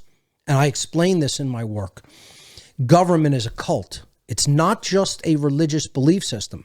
It's a religion, but the definition of a cult is a religion that has become dangerous to other people that do not adhere to its religious dogma. Oh, wow. Okay. So a cult, for something to qualify as a cult, it has to involve the initiation of harm to others because of their religious beliefs. And that could come in the form of stealing someone's money, stealing their, promising future that they have because you want to take everything from them and invest it into your religion, keeping people from their loved ones, manipulating their mindset. These are all forms of cult techniques, but this is what government is. Government is not just a religious belief. If it was just a religious belief that was not initiating harm to other people, fine. There's plenty of things people can believe in, all other forms of nonsense. But as long as it doesn't convert into, I'm going to start doing harmful things to other people, especially people who don't believe that what I'm saying is true or real or morally legitimate. Once it crosses that line, it's a cult. And that's what government is. Government is a cult religion. It's a cult belief system. I can see that, just the way people get into it, man. Yeah. Oh, yeah. People get into it and you're like, dude, are you fucking kidding me? And they don't even understand that they're cult members, And that's what the great work is. The great work is convincing other people through philosophy and influence, you've joined a cult. And it's immoral. What they do is immoral, and what they have you believing in and condoning, and in many cases doing yourself, is in and of itself immorality. It is violence, it is coercion, it is duress. And ultimately, by the very belief in that and doing of any of those immoral behaviors, you yourself are condoning and perpetuating human slavery. That's deep. Now, think about, people do not want to hear that they are an accessory to slavery. But every person who has ever worked a government job is an accessory to slavery. Every police person that has ever put on a uniform is an accessory to slavery. Every person who's ever joined the military has been an accessory to slavery. Well, and we have to reparations for me, say it maybe. like that. How many people in the world are blatantly saying it just like that because it's the truth without fear of reprisal and not mincing their words or trying to cover You're trying to placate other people's emotional sensibilities. I don't care what anybody thinks of that. I don't care what anybody in person around me thinks of that. I said this to a room full of people. It's crazy you don't get over the shit last kicked 2 out of you. weeks. Let anybody try. You know what I mean? I think it's kind of funny to like sit there and like people will shit on what's the thing Tom Cruise is Scientology because Yeah. you have to give them a bunch of your money and then they'll turn around and do their taxes at the end of the year and then give the government half of their There you fucking go. money. It's the same exact thing as Scientology. All religion works like that, you know, ultimately. You know, it's we have to come out of this baby-fied mindset that we need to externalize our power to anybody else. I mean, this is where we can get into, you know, psyops, especially the stand-down psyops, the savior psyops, you know. They hurt. That's the whole thing. Q is the savior psyop. Trump is the savior psyop, you know. In the New Age movement, they have the UFO cult psyops, the Blue Avians. Not having any of the that. You got no Arcturians. aliens. The Arcturians, their warp drive has stalled, and I'm channeling The Lemurians. Anunnakis, yeah. yeah, they're about halfway here. They'll be here any day now. You know, this whole idea that we need to externalize power to others, you know, that ensures that this immoral condition is going to continue. The occult, like Mark says, the occult are master psychologists. If you know there's an inherent need for mom and daddy, dude, Oh, yeah. There you go. you can create that. You can do this all day long. They're making new people every day. Yeah. Well, here's There's the new customers every day. Here's the proof that they're master psychologists, right? And this is what I try to explain to people you have to understand the occult as. Stop looking at it even as a religion. It is a religion. It is a cult. But, and it, you know, and a cult just means hidden. It means hidden knowledge. Well, what is the hidden knowledge that we're talking about? We're talking about how the mind works, how you can manipulate the mind. That's the hidden knowledge, the knowledge of mind control, mind influence, and how it really works. So, I mean, you know, just imagine that, and I lost my train of thought there. I was just saying, like, you know, they know, these dark occultists, they know that you inherently need parents. There you go. That's what I was They going can to get take into. this feeling deep into your old adult age. Yes. Dude. Like, Thank you for the reminder. So I try to tell people that stop looking at it as some twisted, even cult religious belief. What we have to better understand dark occultism as is its ancient, deep psychology about how the mind works and how it can be manipulated. And I mean, here's say, a proof. if you say occult to somebody, they go eyes wide shut. Right. Or just evil. Yeah. The first word is evil or mysticism, evil, you know, voodoo, you know. But really, they're just ancient Freuds. Hidden information about how the mind works, hidden information about how the universe works. That's it. That's what the occult contains. And they're trying to hide the real ways that those things work. So I'll give you two examples, one ancient, one modern, right? In the ancient world, let's say the priest king knew everything there was about astronomy and eclipses, etc., because they would train their eyes by living in extreme darkness to then go out and be able to see the night Damn, sky. is and that see- for real? Oh, a lot of ancient astronomers would literally live in pure darkness so that could their become eyes like would be telescopes. hypersensitive to light, and they would be able to see things crazy. that other people couldn't see in the sky. Yeah. That's how they saw the planets. I don't understand. Yeah. Anyway, go on. Sorry. Yeah, so they train themselves with light deprivation. That's so cool. And then they would, be able to tell, okay, well, I understand the timings of when eclipses are going to occur, and now I can predict them. And other people had no idea what an eclipse even was, let alone its time cycles. So they would then gather the people and say, there's going to be a monster that's going to come and eat the sun. And if you don't obey, I've been in communication with this beast, and if you don't obey me as its medium, then our whole society is going to be destroyed. The sun's going to go away. Crops aren't going to grow. We're all going to die. And this is how childish the ancient population was, that they did not understand anything about how nature works, and they would just believe this priest king that they would then get externalized and give all their power to. This is the occult. The occult is just knowledge of how something works that the average idiot doesn't understand. And then the one who does understand it can manipulate them like taking candy from a baby. This is how we have to understand the occult world. What's a modern version of that? So a modern version of it is setting up systems of government and political parties, right? We just were talking about people have issues psychologically that are unresolved, and most of them deal with their parents not giving them the attention they needed, not giving them the education they needed, not really fulfilling different desires and needs as far as emotional, as far as being even present physically in many cases. Most people have some form of parental abandonment issues going on psychologically. The occult exploits that.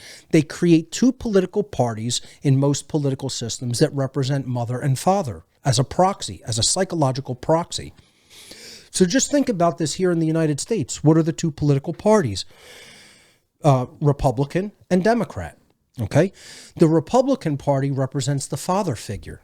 Think about it. It's always about being a protector, not a provider, but a protector, right? They want a strong military presence, strong police. They want to represent the protective father figure that's going to protect you from harm. The Democratic Party represents the provider, the nurturing protector, as we're going to give you the care and support that you need, right? They want to be the nanny state that's going to like watch over you and gives you this false sense of love that we care, we want to provide, we want you to have all the things that you need, right? So, right wing, Republican represents the father figure. Left-wing Democrat represents the mother figure, psychological proxies. And that's why there's only really a choice between two. There can only be two parents. So they are going to maintain this false dichotomy, this dialectic of two political parties, each representing one of the parents. That's how the occult works, Another brief example, look at the ways that people are easily manipulated into believing people in government care about them. Yeah, that shit pisses me off. I look back, and this is largely scrubbed from the internet, but you could still find it in certain places, in certain file sharing places. Look up Obama's fainting ladies. And this is an example I give to people of occultism at work in our world. Okay, so it's a video compilation that was made many years ago during Obama's 2008 presidential campaign. All the hope and change. Where he was running. All of those slogans, of course, came out of that. But one of the most enlightening things about that campaign was a technique of neuro-linguistic programming and direct occult mind control that Barack Obama and his handlers and the people who, orchestrate his campaign speeches were doing. And they magically stopped after this compilation video came out. Holy shit. So what it was he'd set up his campaign speech in usually a large public square of some type.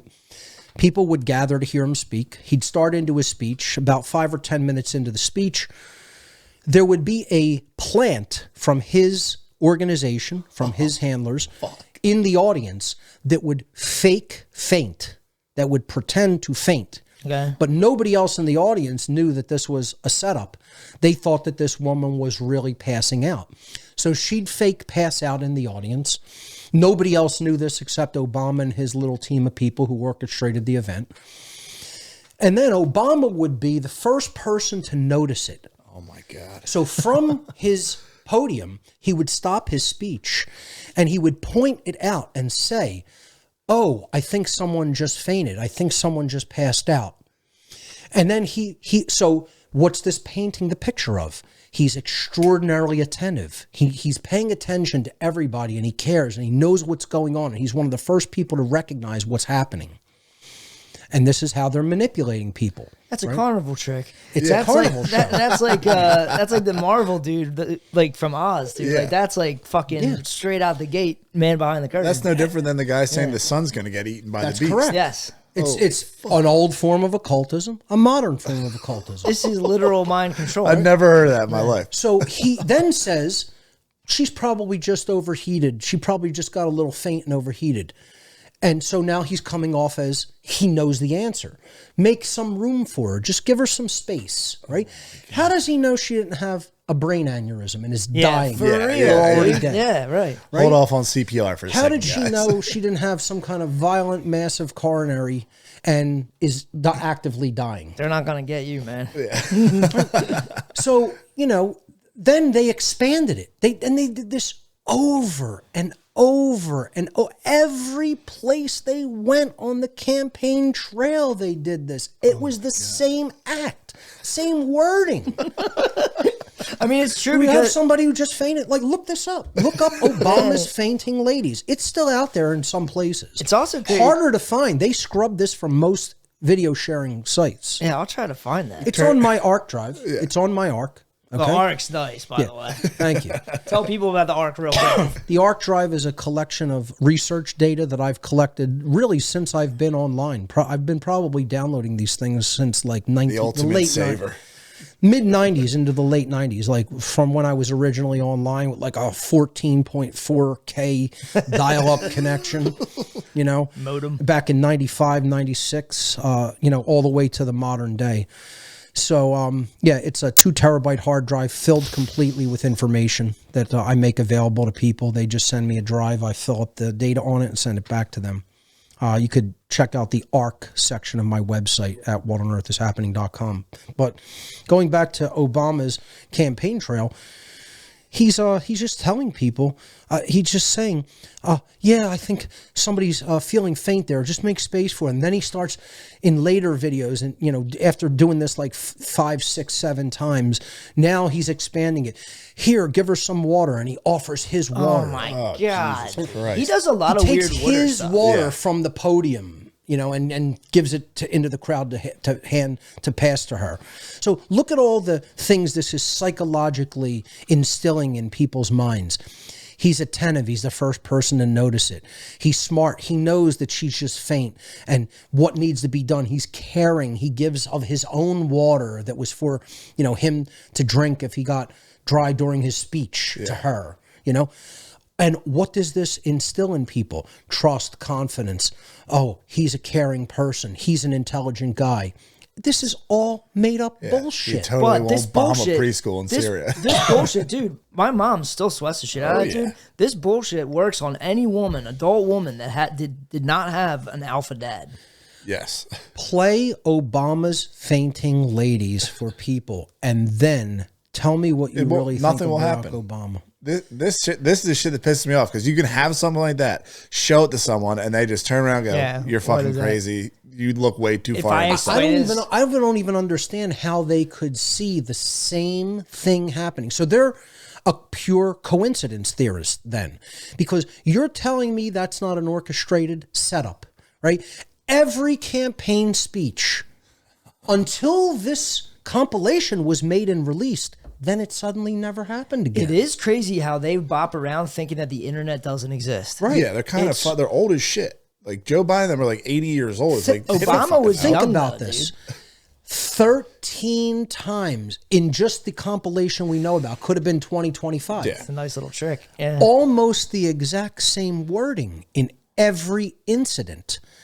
The person standing practically at the same place who faints, because she probably just went to generally the same place in the audience so he could easily recognize where she's at. He says almost the exact same lines every time. I mean, if that happened for real, I think you'd be like, "What the fuck is Yeah, going on? This has on? happened How 13 many times people now." faint? First of all, how many people have you ever seen actually fainted? None. Have you ever witnessed I've someone never seen anyone actually faint? I've never seen it at all, ever. None of us have ever seen Not saying it doesn't exist. fainting happens, Yeah. but so few people have actually witnessed actively a person passing unconscious from fainting that it's practically negligible among the human population. Yeah. For Obama, every campaign speech for a woman, it's always a woman. Yeah. It's never a guy fainting. Never. Right?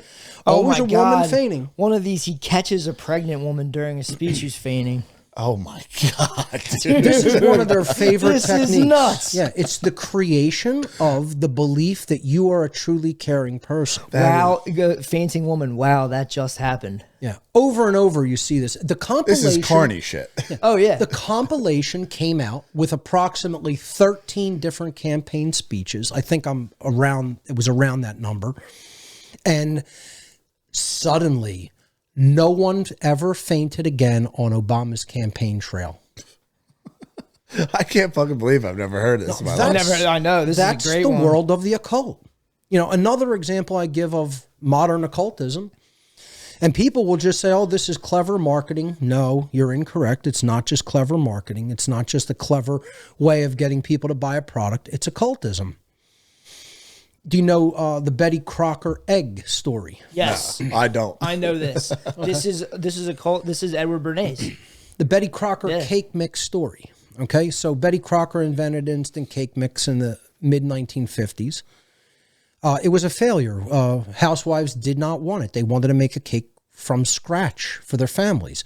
They looked at a mix as cheating, as like, oh, I'm not going to put my time and care and attention into providing something nice for my family. I'm just, whipping together some, Powder. powder in a bowl, and they didn't want it. It was a colossal failure. They spent millions at that point in research and development for instant cake mix, and That's crazy to housewives in do. America did not want the product. Follow this. This is fucking wild. Follow this. So, what do you think somebody like the Betty Crocker Corporation would do? You developed a product and it's a complete failure. What do you think would they try to do? Maybe you would think, oh, we'll go back to the drawing board and create a new product. Create a problem for that. No, they're going to Worse. practice some deception. Worse. They decided, we don't care that the housewives don't want this product. We've invested too much money in its creation and we don't accept that it's a flop. We want to make them want it. That was their company's attitude at the board of director level was, we are uninterested in going back to the drawing board and making something that women or housewives do want. We are going to look into the process of making them want what we already have, even though we've just been given a directive. We've been given an F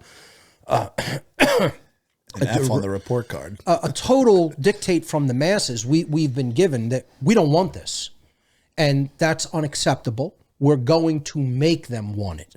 So they went to Madison Avenue advertising campaign executives. Like Mad Men. Right. Yeah.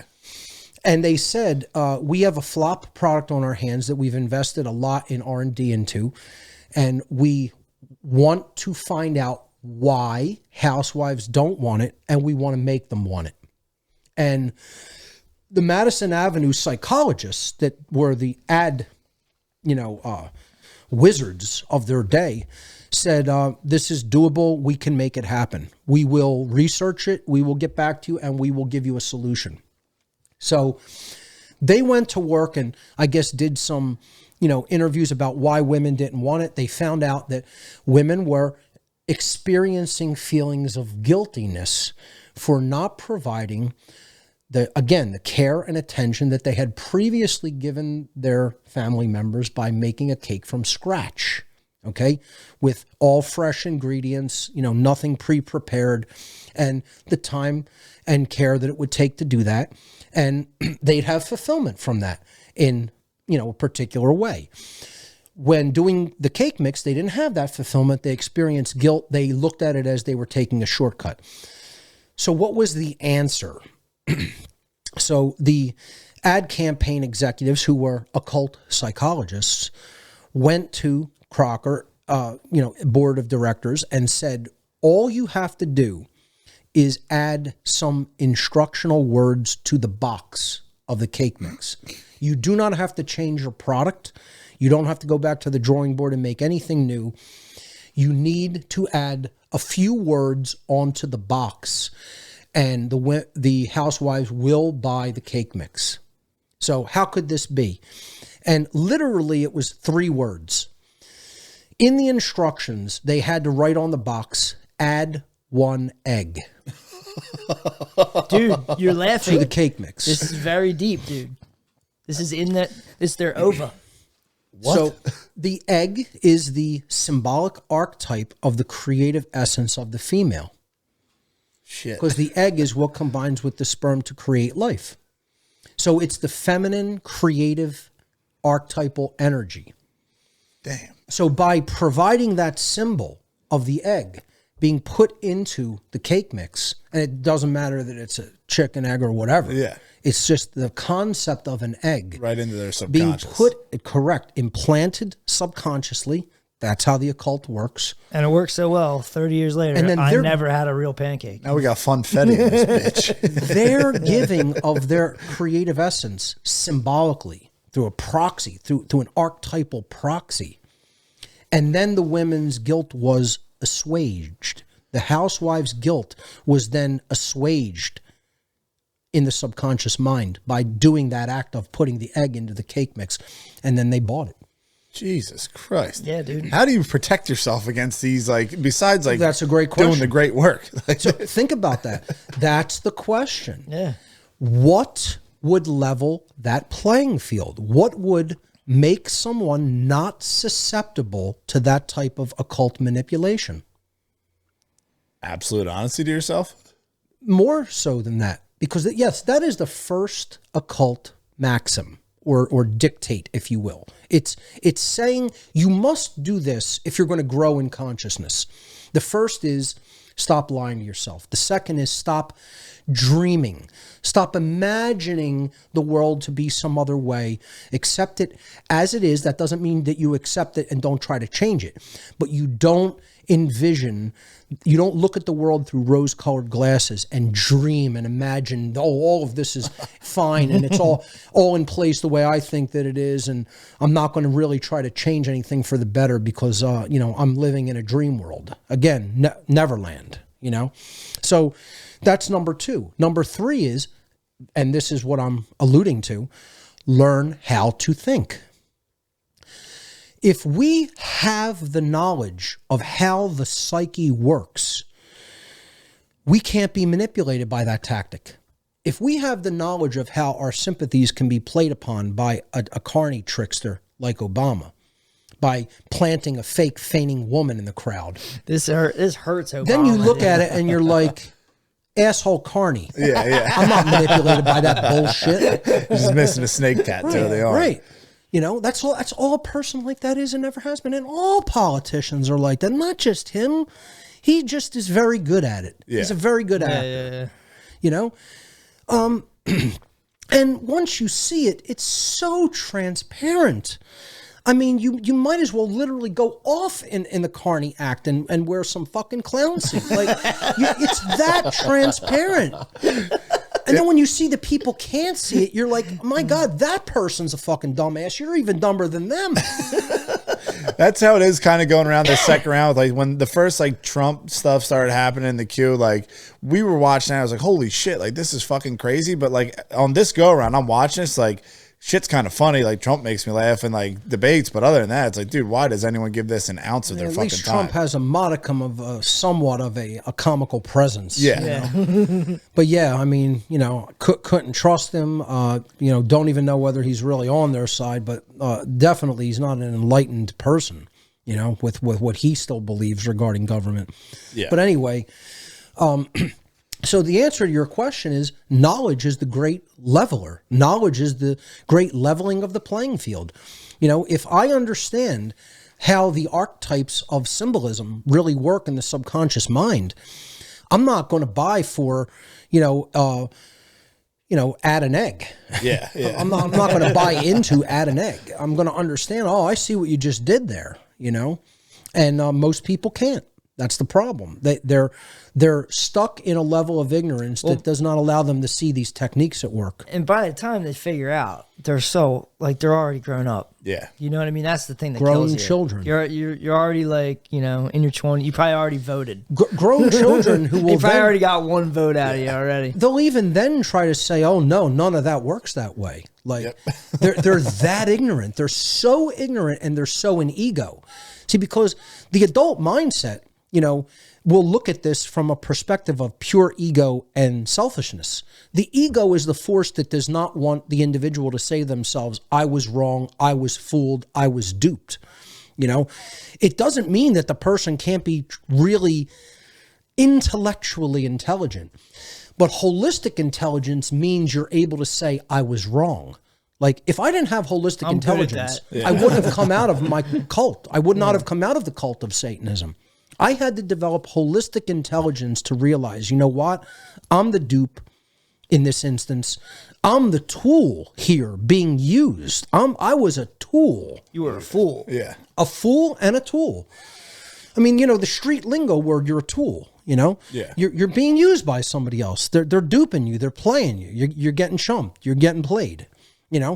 I had to realize that was me. There's no shame in that. The shame is staying there. Yeah, right. To protect That's where the shame is at. I had to look myself in the mirror and go, "Hey, you got fooled here. Now, what are you going to do about it?" Won't get fooled again. There you go. Now, as the song so wisely says. We should go out on that one. Another question I have real quick, just because you seen maybe you can quell my anxiety over this shit. Okay. Grew up Catholic. I watched all those demonic possession videos. What do you think demons and all that possession shit is? Or is that just them getting in your mind and fucking muddying up the waters in There's there? a couple of schools of thought on that. There are people who, get into, summoning in the occult. That shit at the Boleskine house with Crowley is fucking crazy. So again, do people think that it's actually a real physical, non-corporeal presence, perhaps extra-dimensional? I don't rule that out. I have an open mind regarding things like that.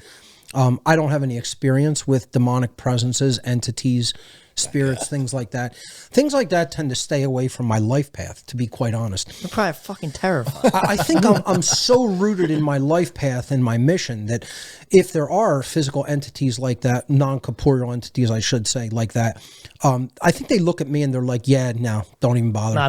Don't go near him. Just leave him alone. You're going nowhere with that one." Yeah. So, I think that's why I don't really have personal experiences like that, but I don't rule them out, that they are real and happen. But I think more so than that form of presence, non-corporeally, extra-dimensionally, however you want to look at it, I think what quote unquote demons are really aspects of our own psyche and personality that are very deeply nested way down into the subconscious mind. And if we don't try to deal with them and bring them up to a conscious level, then they act in demonic ways. They form into Is that kind of like the shadow work stuff you talk about? That's correct. Okay. That's correct. So it can kind of form into you're externalizing an entity to fight your That's shadow. right. That's right. Yeah, it's like Link. And, this is because of not taking the personal responsibility to do that type of dark shadow work upon the aspects of the personality that we don't really like about ourselves.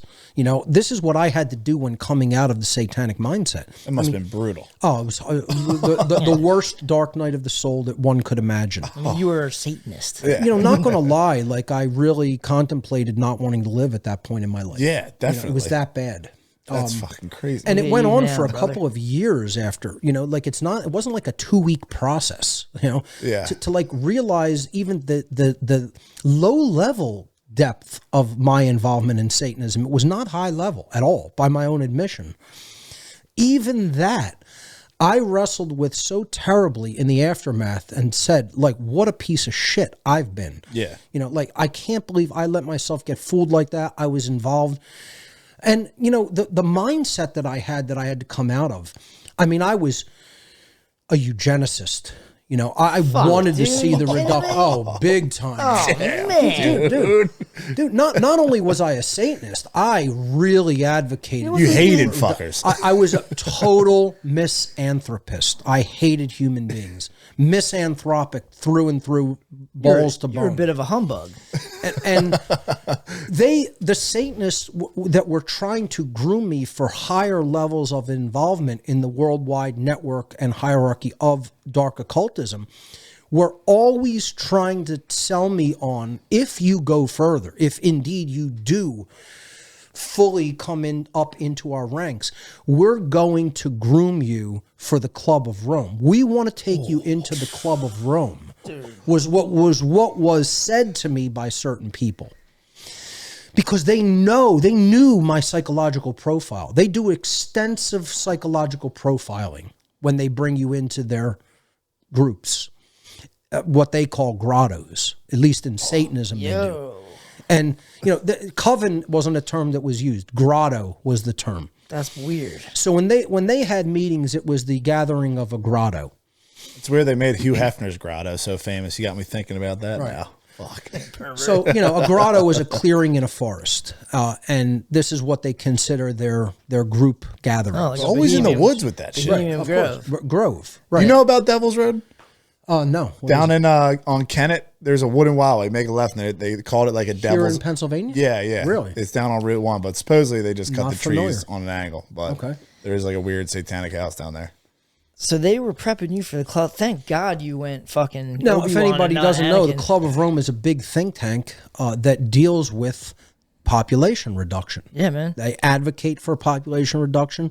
I feel that probably this is where people like Gates and Schwab and Harari, they're working probably closely with the Club of Rome, certainly the Bilderberg Group, who is directly involved with the Club of Rome. You would have been powerful on the dark side.